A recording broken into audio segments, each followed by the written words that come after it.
Hello everybody, it is Foster and I am back yet again with another video. I'm going to be reading Places We've Never Been by by Kasie West, chapter 27.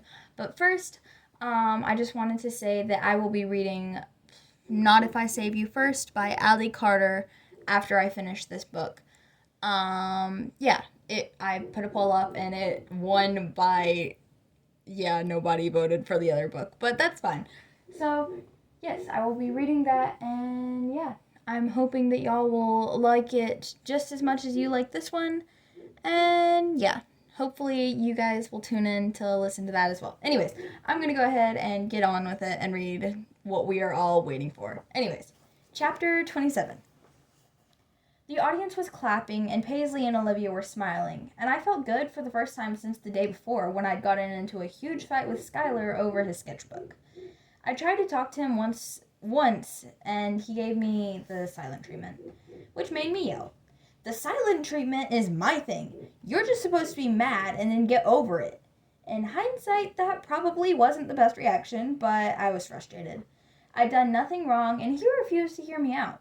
Plus, he was supposed to help me confront our moms, and now I had no idea if that was going to happen. I'd probably have to do it myself. For now, we stood, the four of us, Mom, Olivia Paisley, and me, clapping for a band I'd never heard of at the Bling Crosby Theater in the middle of Spokane. That was so amazing, Paisley said as we filed out of the theater. I want to do that one day. Perform in front of a live audience. I thought you said you were in a theater at school, and choir. I mean, I want to get paid for it. I laughed. Mom was scrolling through her phone. I'll get an Uber. Wait, Olivia said, putting her hand up. Maybe we should get some ice cream first? She pointed across the street, but all I saw was a ramen noodle place. Is it too late? I asked. It's only 10, Paisley pointed out, and we're on vacation. Yes, Olivia said. We are on vacation. What's your favorite ice cream flavor? Paisley asked me. Mint chocolate chip. I said, that's a good one. Have you ever tried mint cookies and cream? I have not. It's magical, Paisley said. You have to try it. If they have it, I will. We had stopped in the middle of a sidewalk, people pouring out of the doors of the theater behind us. Is there a place nearby? A few blocks away, Mom said, holding up her phone as if I needed proof. We started walking, and Paisley asked softly, Is Skyler still mad at you? Yeah, you? Well, he refused to come to the concert tonight, but I don't think he's super mad anymore. It took a lot of non-stop talking to crack him. He's talking to you now? She cringed. Yeah. Olivia spoke up from my other side, where I thought she and Mom were having a conversation. Skyler's mad at you?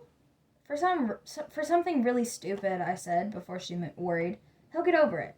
It actually wasn't that stupid. I understood why he was mad. I wouldn't want someone looking at my sketchbook without permission either.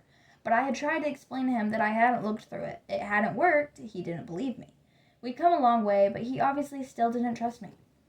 We arrived at the ice cream shop, which did not have mint cookies and cream. I was more disappointed than the fact warranted. A note on the door of the RV when we got back read, Bonfire at the lodge tonight, don't wait up. It was past 11, and I wondered if either of our moms would go collect the boys from the bonfire. Or at least the underage boy, but neither of them seemed too concerned. To bed, Olivia said to Paisley. But that's not fair, I want to bed, she said. Paisley gave a huge eye roll and disappeared into her RV. Good night, you two, Olivia said, surprised me with a hug. It's almost interview day. Yeah, you'll do great. Why did everyone think I needed convincing? Good night. Mom was collecting some items off the picnic table and tucking them away in storage when I turned her way. She smiled. You can go. Go where? To the bonfire, she said, like I was playing innocent on purpose. I know you want to. I wasn't sure I actually did, but I nodded anyway because if cracking Skyler required non-stop talking, I might as well get started on it. I was surprised at how crowded the bonfire was. It was like everyone in the RV camp under the age of 25 had decided this was what they were doing tonight. It was a cool setting, so I understood why. The fire was massive and set in the middle of the huge brick patio. Wooden chairs and benches filled the area. A path led from the fire down a small hill to a second patio at the lake. Lights strung from the trees. A large hut sat between the two gathering areas where snacks and drinks were sold. That's where I first saw Ezra. I walked past the fire and around loud talking guests. Music was flowing through mounted speakers and became louder or quieter depending on my location. "Hey," I said, stopping next to Ezra. "Oh, hey, how was the boring concert thing?" "Not boring at all. You should have come." "I think you're lying, so I'm certain I made the right choice." "I don't lie," I snapped. He lowered one eyebrow. "Okay, Grumpface. Is it past your bedtime?" "Whatever. Where's Austin?" "Went to talk to some guy up there. He told me to leave. I was reading too much straightness." "Smart man. Have you seen Skyler?" He squinted toward the lake. "Last I saw him, he was down there." "Okay, thanks." He bowed, grabbed his pretzel and soda, and headed in the opposite direction, back toward the fire. The lake was gorgeous, and I could see why so many people had chosen the patio over the fire one. This patio over the fire one. The lights overhead reflected in the black, glassy water. Even further, the stars did the same. And the moon. The silver in the sky had its mirror image shining below as well. I wonder if Seattle had places like this close by, or if the city extended for hours in all directions. This trip had helped me realize how much I appreciated nature. I peeled my eyes away from the lake and searched faces for the one I was looking for.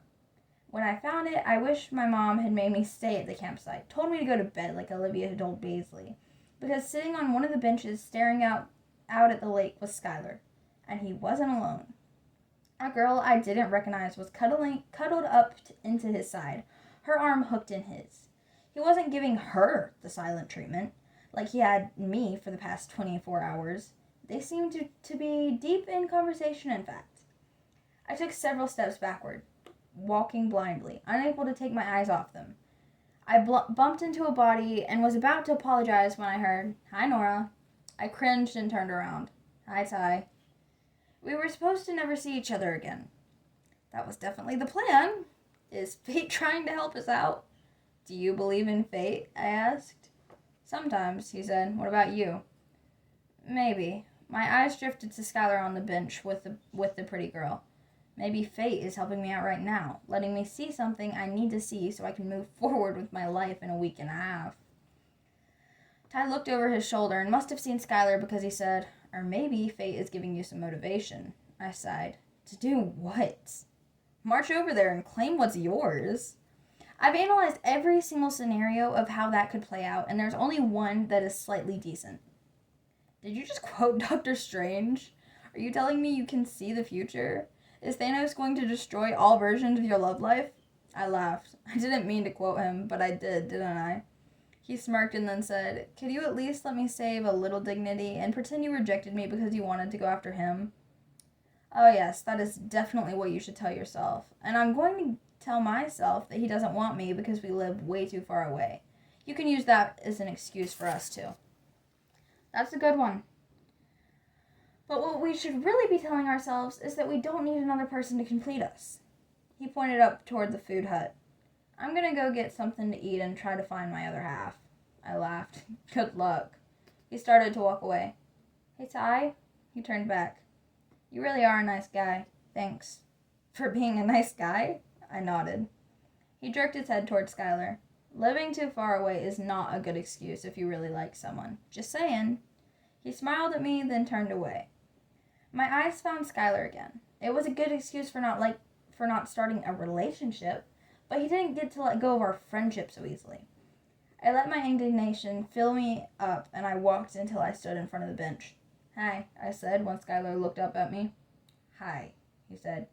"Can I talk to you?" "I'm a little busy right now," he said. I looked at the girl, who had sat up straight at my arrival, but her arm was still hooked in Skylar's. "Hi," I said. "I'm Nora." "Heidi." "Good to meet you." I pointed to Skylar. "This is my best friend, and I just need to borrow him for a second, and then you can have him back." "That's up to him," she said. "I'll talk to you tomorrow, Nora," he said. "Will you? Because you didn't talk to me at all today, and I'm kind of over it. Your sister stole your sketchbook, and you're talking to her. I looked at one single picture before I realized it was your sketchbook, and this is what I get? I took a deep breath and barreled on. Well, just in case you were wondering, your sketch was brilliant. It made me question my entire existence as an artist because I'm nowhere near that good. Out of the corner of my eye, I could see Heidi giving me the look that people gave me when I didn't edit my thoughts. But I was on a roll now and kept talking. It made me question my friendship status in your life because I thought we were gold level best friends. But maybe we got more than 2 questions wrong. Maybe we're not even bronze level best friends because your sister assumed that the secret question was right. But I realized we've both been keeping secrets. Our friendship didn't even medal. We barely qualified for the participation ribbon. What secret are you keeping from me? Skyler asked after my rambling speech that he seemed to follow perfectly fine.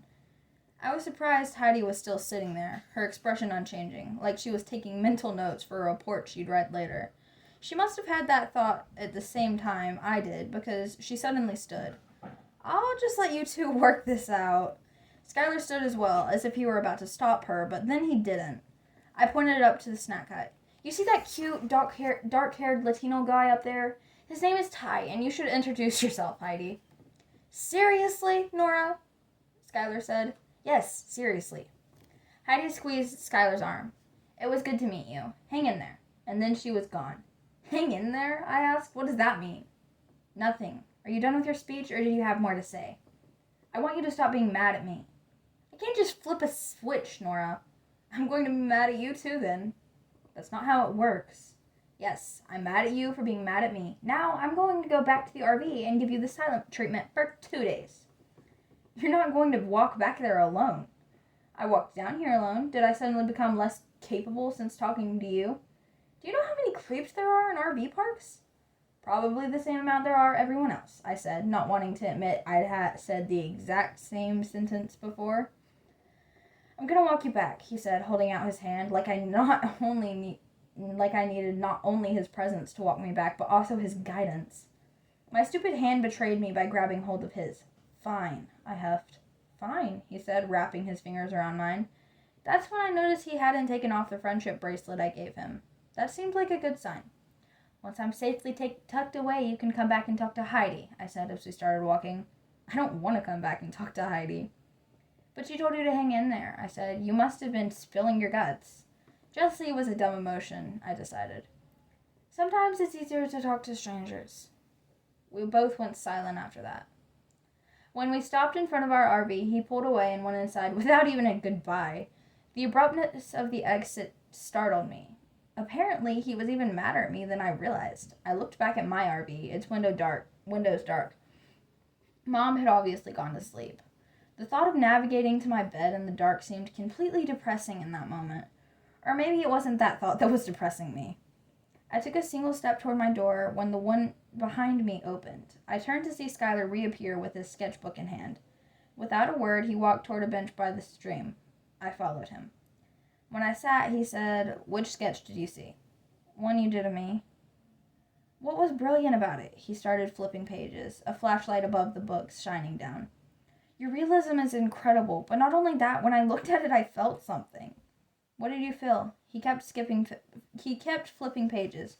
My eyes could hardly take in one sketch before he was on to the next. "Stop it!" I yelled, grabbing his forearm so he couldn't flip another page. "Don't angry show me your art." His tense arm relaxed under my grip. "I don't want to see this just because you're angry. I want you to want me to see it." The page I'd happened to stop him on was a sketch of me. Not the one I'd already seen. A different one. Me sitting at my own sketchbook, drawing Old Faithful. The only place Old Faithful could have been seen on the page was the drawing in my lap, because it was full front view of me. "I'm sad you don't trust me." He closed his eyes and his chest rose and fell. "I trust you. I don't trust my art." I continued to study the page in front of me. There's so much emotion in my expression. You managed to capture the joy I was feeling that day, and you drew this after the fact, from memory. I've never been good at people, and making them look so natural in a setting. I swear, you're the master of that. He laughed.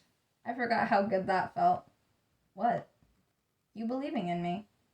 I wish you could believe in yourself. I wish the same for you. I chuckled a little. We were always better at believing in each other, weren't we? I held up my finger. Stay right there. He nodded and I ran to my RV and grabbed my sketchbook. I held it against my chest as I returned to my spot next to him. Then I held it out. "Are you sure?" he said. "I can wait until your interview in a few days." "I'm sure." As he turned back the cover, my chest tightened so much that it felt like I couldn't breathe. I'd started a new book for this trip, so it was only a quarter full. He hadn't seen my work since he'd left, and suddenly I felt like a kid again, who needed his approval. He studied each of the drawings carefully. He smirked at the one of me throwing cactus needles at his retreating form. He knew that was him. It was pretty obvious. "Your brain is like a well of creativity, I swear," Skyler said in nearly a whisper.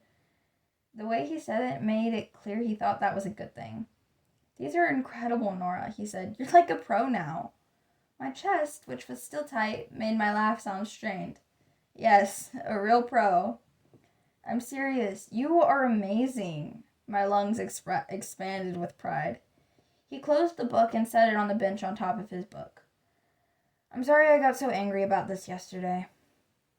"I'm sure it was shocking to see me with the book, to see me literally holding this secret you've been keeping for years."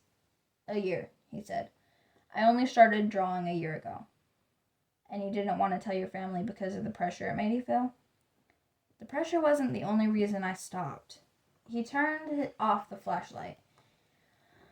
He'd been facing me before, and he adjusted his position so he now looked straight ahead. "Drawing reminded me too much of everything I'd given up when we moved." In the silence, I could clearly hear the sound of the flowing water that I had heard the day before, but forgot to explore its source. My eyes were trailing to adjust to the darkness, but the silver moon not helping much. "I have another secret," he said, his voice still soft. "I've been keeping it for years, and these past few weeks have made it hard to hold on to." "What is it?" I whispered. There must have been a full minute of silence, crickets chirping, water flowing, cicadas high-pitched echoing, before he said, "I'm in love with you." "What?" I asked, my brain not initially processing the words that he just threw out there so casually. "You heard me," he said. "And while I appreciate you making me feel like this really was a secret, it's time to finally put it out there so we can get past it." My throat was dry, so I swallowed several times to try to remedy it. "You knew, right?" he said. "Otherwise I just screwed everything up." "I didn't know," I said in a hoarse croak. He cursed under his breath. "Tell me we can still be friends. I obviously haven't done a stellar job of that on this trip, but I was excellent at it when we were 13. "Skyler." I reached out and took his hand. I breathed in and out 4 times. "That was my secret." "That you knew?" "No, that I'm in love with you." "What?" A smile spread across my face. "You heard me." He blinked, once, twice, then a 3rd time. He tugged on my arm ever so slightly, and that's all it took. Our lips crashed into each other in the darkness. He pulled me closer, and I swung my legs over his lap and wrapped my arms around his neck. For a millisecond, I allowed myself to think about how weird it was to be kissing Skyler Hutton, but the fluttering in my stomach and the racing of my heart and the tingling of my lips easily overpowered those thoughts. And as his tongue found mine and his palm cradled my cheek, I was struck by how amazing it was to be kissing Skyler Hutton. My best friend, the person who knew me better than anyone else in this world. He felt the same way about me that I felt about him. His heart beat against my chest, fast and hard. It felt like my only tie to reality in that moment. I placed my hand over, let his energy radiate through me. He tasted like mint gum and Skyler. I kissed the corner of his mouth, then his cheek, then his neck before I buried my face there, overcome with happiness. "Was that okay?" he asked. "No," I said into his neck. "That was pretty great, actually." I pulled away to look at him. "Wait, did you think it was weird?" "No. It was perfect. I'm glad we didn't do that when we were 13. I would have been terrible at it." "Are you saying you've gotten lots of practice in the meantime?" "I mean, not lots, but definitely some." I laughed, and then I stopped laughing and sat back as what he was saying finally sunk in. "Wait, You wanted to do that when we were 13? Yes, he said, but I was very aware of the fact that the feeling wasn't mutual back then. But now? Were you not so aware of it now? Is that why you told me tonight? No, I thought I was still aware of it now, but I needed to tell you because I thought maybe you'd stop being so physical if you knew, and I could squash my feelings better. Physical? You know, holding my hand, sitting up against me on the couch, sleeping in my bed, just small things like that. He smiled.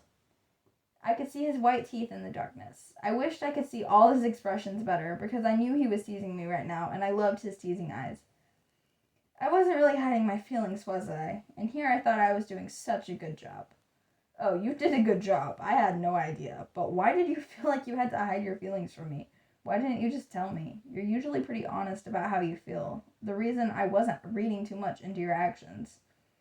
My eyes stung as I thought about him leaving in a week and a half, leaving me alone again. What's wrong? I didn't need to say it out loud. He was well aware of the fact, too. Instead of answering, I pressed my lips to his again. He kissed me until my skin felt like it was going to burn down the trees around us. And that is the end of chapter 28. I